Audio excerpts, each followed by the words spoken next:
Friends, welcome to all in all sports. நான் உங்க sports Nitish. எங்கூட அரியண்ணன் வந்திருக்காரு.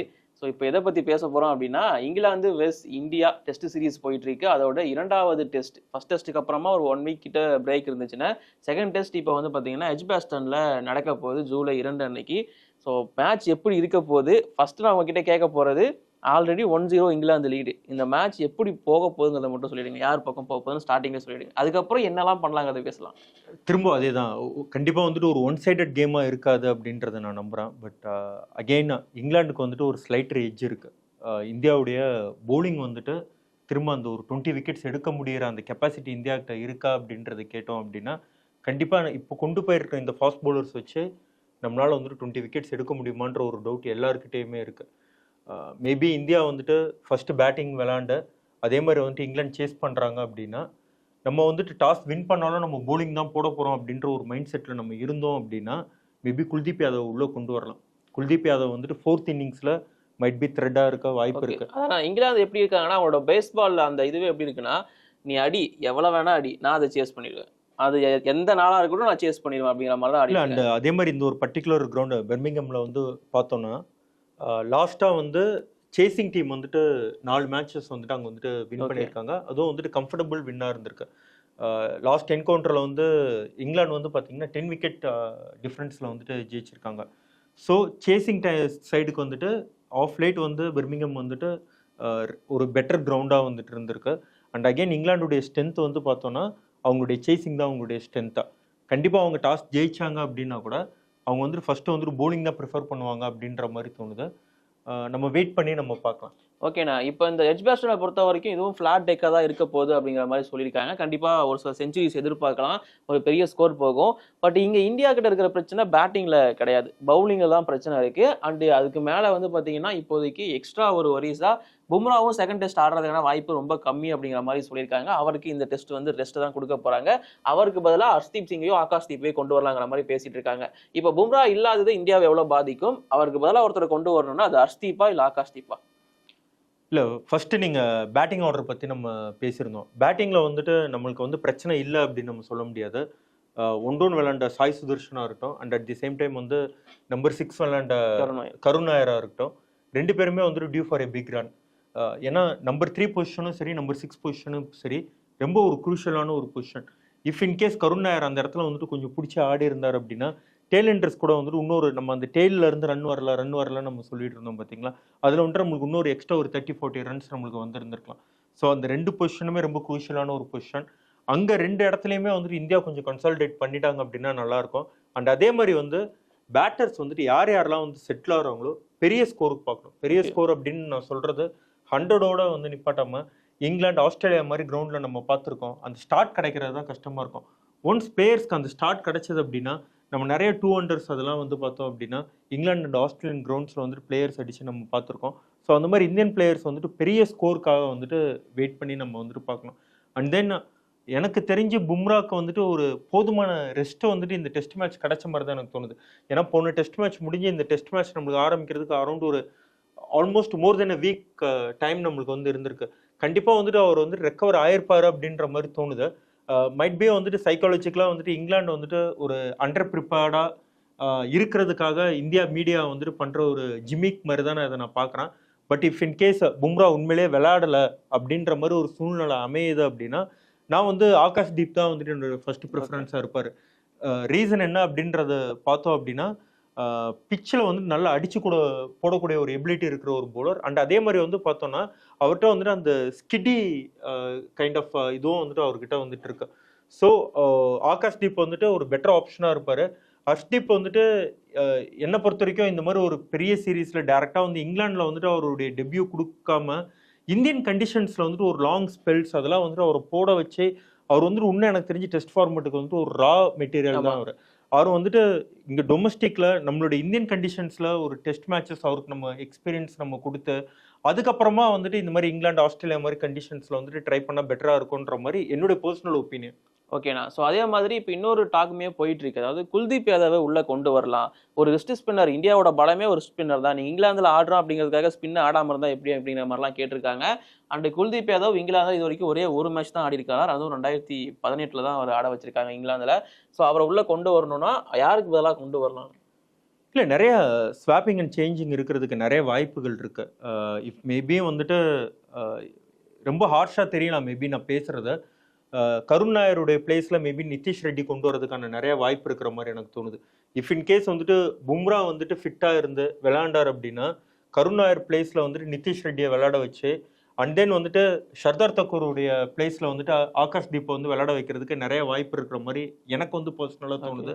இஃப் இன் கேஸ் இல்லை இந்தியாவுக்கு வந்துட்டு அந்த எக்ஸ்ட்ரா ஒரு எக்ஸ்ட்ரா ஸ்பின்னரோட நம்ம போகலாம் அப்படின்ற மாதிரி தோணுச்சுன்னா நிதிஷ் ரெட்டியை வந்துட்டு விளையாட வச்சு நம்ம அண்ட் தென் வந்துட்டு இவரை ஸ்டேட்டவே சர்தார் தக்கூருக்கு பதிலாக நம்ம வந்துட்டு குல்தீப் யாதவ் வந்துட்டு விளையாட வைக்கிறதுக்கான வாய்ப்பும் இருக்கு.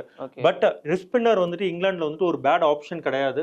பட் எல்லாம் கண்டிப்பா வந்து நான் சொல்றேன், குல்தீப் யாதவ்னால வந்துட்டு ஃபர்ஸ்ட் இன்னிங்ஸ்ல வந்துட்டு ஒரு பெரிய இம்பாக்ட் கொடுக்க முடியும் அப்படின்ற மாதிரி எனக்கு தோணல. அதுவும் இந்த மாதிரி வந்துட்டு ஒரு ஃபிளாட் கண்டிஷன்ஸ்ல. பட் கண்டிப்பா வந்துட்டு தேர்ட் இன்னிங்ஸ் அண்ட் ஃபோர்த் இன்னிங்ஸ்ல அவரால் வந்துட்டு ஒரு பெட்டரான ஒரு ரிசல்ட் வந்து நம்மளுக்கு கொடுக்க முடியும். கண்டிப்பா வந்து ரிஸ்க் ஸ்பின்னர்ஸ் வந்துட்டு எப்பயுமே வந்து விக்கெட் எடுப்பாங்க. நான் லாஸ்ட் டெஸ்ட்லேயே வந்து ரொம்ப பழசா தெரியும், கும்ளே மாதிரி ஒரு போலர் இருந்திருந்தாருன்னா கண்டிப்பா நம்ம அந்த மேட்ச் வந்து நம்ம வின் பண்ணியிருந்திருப்போம் அப்படின்றத நான் ரொம்ப ஸ்ட்ராங்கா பிலீவ் பண்றேன். And at the same time maybe Kuldeep Yadav இருந்திருந்தாலும் இன்னும் கொஞ்சம் ஒரு பெட்டர் இம்பாக்ட் கொடுத்துருக்க முடியும் அப்படின்ற மாதிரி தோணுது. நீங்க டாப் ஆஃப் தி ஆர்டர்ல கூட வந்து அவங்களுக்கு நிறைய லெஃப்ட் ஹேண்டர்ஸ் அவங்களுக்கு இருக்கும் போது குல்தீப் யாதவ் வந்துட்டு கண்டிப்பா வந்துட்டு ஒரு பெரிய த்ரெட்டா இருப்பார். ஓகேண்ணா, நீங்க ஒரு ஆப்ஷன் சொன்னீங்க கருண் நாயர் வந்து டிராப் பண்ணிட்டு நிதிஷ்குமார் ரெட்டி வரலாம்னு சொல்லிட்டு. எனக்கு என்னன்னா கருண் நாயர் வந்து நம்பர் 3ல தான் பல சம்பவங்கள் பண்ணியிருக்காரு. ஸோ அவரை நம்பர் 3 ப்ரொமோட் பண்ணிட்டு அங்க இருக்கிற சாய் சுதர்ஷனை மேபி வெளியே எடுக்கலாம். ஏன்னா சாய் சுதர்ஷனுக்கு ப்ரெஷரா இருக்கலாம், யங்ஸ்டர் இப்பதான் உள்ள வந்திருக்காரு. ஸோ அந்த இடத்துல நம்பர் 3 வந்து கருண் நாயருக்கு கொடுத்தா மேபி அங்க ஸ்டேபிளா இருக்க வாய்ப்பு இருக்குங்கிற மாதிரி தோணுது. அண்ட் சாயை வெளியே எடுத்துட்டு நீங்க சொன்ன மாதிரி நிதிஷ்குமார் ரெட்டியை உள்ள கொண்டு வந்து அவங்க அதுக்கப்புறமா டெய்லண்டை கூட இன்னும் ஸ்ட்ராங் பண்ணலாம். நம்பர் 8 வரைக்கும் அவங்களுக்கு பேட்டிங் அப்படிங்கிறது இருக்கும். ஸோ மேபி அந்த ஆப்ஷன் கூட ட்ரை பண்ணலாம். இல்ல ஒரு ஆக்ஸ் வந்து யார் மேலனா உள்ள போகுது அப்படின்னா அது வந்துட்டு either going to be Sai Sudharsan அப்படின்னா கருண் நாயர், இவங்க 2 பேர் மேலதான் வந்துட்டு கண்டிப்பா வந்துட்டு போட போறாங்க.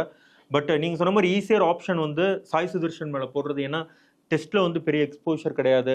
And at the same time வந்து இன்னும் இன்டர்நேஷனல் கிரிக்கெட்ல அவர் கிடைச்ச அந்த ஆப்பர்ச்சுனிட்டியும் வந்துட்டு அவர் பெருசா பெர்ஃபார்ம் பண்ணாதனால அவர் மேல வந்துட்டு அந்த ப்ரெஷர் போடுறதுக்கு நிறைய வாய்ப்பு இருக்கு. பட் ஒரு பொட்டன்ஷியலான ஒரு நல்ல கிரிக்கெட்டர் என்ன பொறுத்த வரைக்கும் பர்சனலா நான் வந்துட்டு இல்ல அதுக்கு டிராப்னு சொல்லாம ஜஸ்ட் காம்பினேஷனுக்காக சேஞ்ச் பண்றோம் அப்படிங்கிற மாதிரி தான் ஹர்ஷா போகுலே கூட அதை ரெஃபர் பண்ணியிருந்தாரு. அண்ட் ஓவரால் பார்க்கும்போது ஸோ இந்த டீம்ல ஜடேஜாவை எடுத்துட்டு குல்தீப் யாதவ் கொண்டு வரலாமாங்கிற மாதிரியுமே பேசிட்டு இருக்காங்க. அது மோஸ்டா வந்து நம்மளுடைய டீம்ல இருக்க ஒரு பெரிய பிரச்சனை என்ன அப்படின்னா, இப்ப குல்தீப் யாதவும் அதுக்கப்புறமா வந்து நம்ம வேற எதுனா ஒரு ஃபாஸ்ட் பவுலர் நம்ம ப்ரிஃபர் பண்ணும் போது அவங்களுடைய பேட்டிங் எபிலிட்டி வந்துட்டு கம்ப்ளீட்டாவே வந்துட்டு கிடையாது. இப்போ வந்துட்டு அஸ்வினை வந்துட்டு நம்ம தைரியமா விளையாட வைக்கலாம் அப்படின்னு சொல்லிட்டு நம்ம யோசிச்சோம் அப்படின்னா கூட அஸ்வின் வந்து லோவர் டவுன் தி ஆர்டர்ல வந்துட்டு ஒரு 30 ரன் 40 ரன் கான்ட்ரிபியூட் பண்ணக்கூடிய அந்த ஒரு எபிலிட்டி இருக்கிற ஒரு பிளேயர் அப்படின்றதுனால ஸோ அதனால வந்துட்டு கண்டிப்பா ஜடேஜா வந்துட்டு இவங்க ட்ராப் பண்றதுக்கு அதனால யோசிப்பாங்க. And at the same time என்ன அப்படின்னா குல்தீப் யாதவ் வந்துட்டு ரிஸ்க் ஸ்பின்னர்ஸ் வந்துட்டு நார்மலா வந்துட்டு ரைட் ஹேண்ட் ரிஸ்க் ஸ்பின்னர்ஸா இருந்தாலும் சரி லெஃப்ட் ஹேண்டரா இருந்தாலும் சரி டெஃபினட்டா வந்துட்டு ரன்ஸ் போவாங்க. லெக் ஸ்பின்னர்ஸ் நார்மலாவே விக்கெட் டேக்கிங் பவுலர்ஸ், பட் ஆனால் வந்துட்டு ரன்ஸ் வந்துட்டு லீக் பண்ணுவாங்க. ஜடேஜா வந்துட்டு என்ன ஒரு ஸ்டெபிலிட்டி டீமுக்கு வந்து கொடுப்பாரு அப்படின்னா இங்கிலாந்து வந்துட்டு ஒரு 8 runs per over 9 runs per ஓவர்ன்ட்டு அவங்க டெஸ்ட்லேயே இப்போ விளையாட ஆரம்பிச்சிட்டாங்க. அந்த மாதிரி சிச்சுவேஷனில் ஒரு எண்டை வந்து அட்லீஸ்ட் குவைட்டாக வச்சுக்கிறதுக்கு ஒரு பவுலர் வேணும் அப்படின்னா அந்த ஸ்டெபிலிட்டி வந்துட்டு ஜடேஜாவில் மட்டும்தான் வந்துட்டு இந்த பவுலிங் லைனப்பில் கொடுக்க முடியும். ஸோ அதனால ஜடேஜா வந்துட்டு ட்ராப் பண்ணுறது கொஞ்சம் கஷ்டம் அப்படின்னு. ஓகே, அதே மாதிரி ஃபாஸ்ட் பவுலிங்கை பொறுத்த வரைக்கும் நிறைய ரன்ஸ் லீக் பண்ணிட்டு இருந்தாங்க சிராஜ் அண்ட் பிரசித்தி கிருஷ்ணா. அவங்களால விக்கெட் பெருசாக எடுக்கவும் முடியல, விக்கெட் எடுத்தாலுமே ரன் கண்டெயின் பண்ண முடியல. மேபி அவங்க 2 பேர்ல ஏதாச்சும் ஒருத்தர் வெளியே எடுக்க வாய்ப்பு இருக்கா, இல்லை அப்படியே கண்டினியூ பண்ணுவாங்க? நம்ம ஒரு முக்கியமான ஒரு விஷயம் பார்க்கணும். இந்தியா வந்துட்டு ஒரு புது ஸ்குவாடோட போயிருக்காங்க.